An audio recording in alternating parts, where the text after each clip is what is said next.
I'm going to show you why sitting like this can actually heal your body. Being able to rest in a squatting position helps with key mobility in your knees, in your hips, and in your ankles. It also brings a lot of strength and stabilization to those areas. But why do we need to do this? The biggest enemy to our bodies in this day and age is mainly our time spent sitting down. Your body is capable of so many different ranges of motion, but most of us either sit or stand asymmetrically throughout the whole day and lose our natural motion as we get older. Our muscles get tighter and our tendons weaker, which naturally leads to injuries and just loss of athletic ability. You can see in many cultures around the world today where it's normal to rest in the squat position. It is good for your digestion and also helps align all your intestines for natural bowel movements. That's why you can see squatting toilets in many cultures. And that's probably one of the things you'll notice immediately if you ever tried going to the bathroom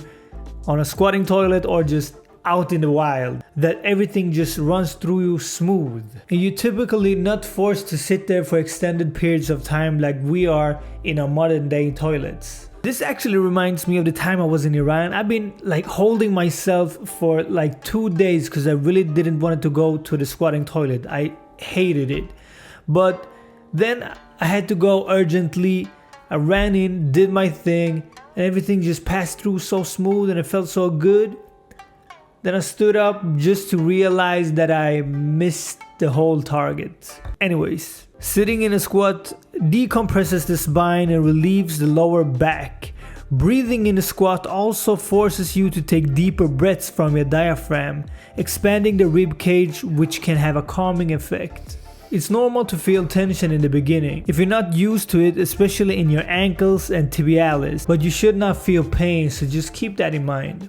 If you tend to fall backwards like I do, just grab a couple of books, put them underneath your heels, and you'll reduce a lot of that tension you have in your ankles, and it makes everything much easier. If you're feeling a lot of strain on your knees and a lot of pressure, you can just grab something to sit on just to alleviate some of the pressure on the knees, and eventually you'll be able to just do it without anything at all. The reason our ankles are so stiff is mainly modern day shoes with a thick sole and also with the ankle support.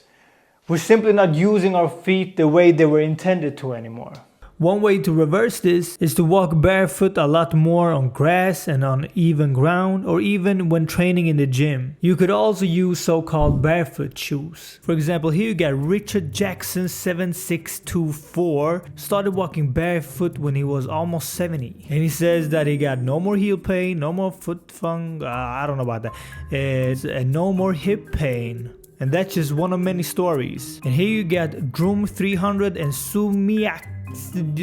Well, they're talking about that barefoot walking helped them lift their feet arches to some extent, and they're agreeing with each other, basically just having a good time in the comment section here. And then we got the winner of them all, Robert Benedict 3911. He been a barefoot walker 24/7 for over 30 years, since he was 17 years old. And the bottom of his feet is permanently pitch black with thick calluses. Wow, that's really good results, and I really wish that for everyone. Moving on. And I get it, it's really hard to implement new routines to our busy lives, and everywhere we look there's a chair or a sofa waiting for us to crash on. But the best way I personally feel I can implement this in my life is I do it for around 5 minutes when I'm at the gym before I start any of my training, or I just do it in the evenings when my fiance is watching Netflix. I would just sit on the ground next to her on the sofa and watch Netflix. I take around 5 to 10 minutes with my back against the sofa and really just try to relax. I can feel how it opens up my whole body and my voice is getting deeper and more relaxed. Try to see this as brushing your teeth. You might not enjoy to do it, but it's something that your body will thank you for in the long run. And one thing to keep in mind is that the resting squat position should not be confused with a regular squat that you're doing with weight. When you're doing squats with weight, you should have the proper form and technique and be careful. But when you're doing a resting squat, you should just let your body dictate what feels natural and what feels good. If you're slouched over, that's good. If your knees is pointing in any different direction, that's good also. And while you're here and comfortable being here, try moving around a little bit. Get a feel for it. Motion is lotion for your body. Subscribe and catch you in the next one.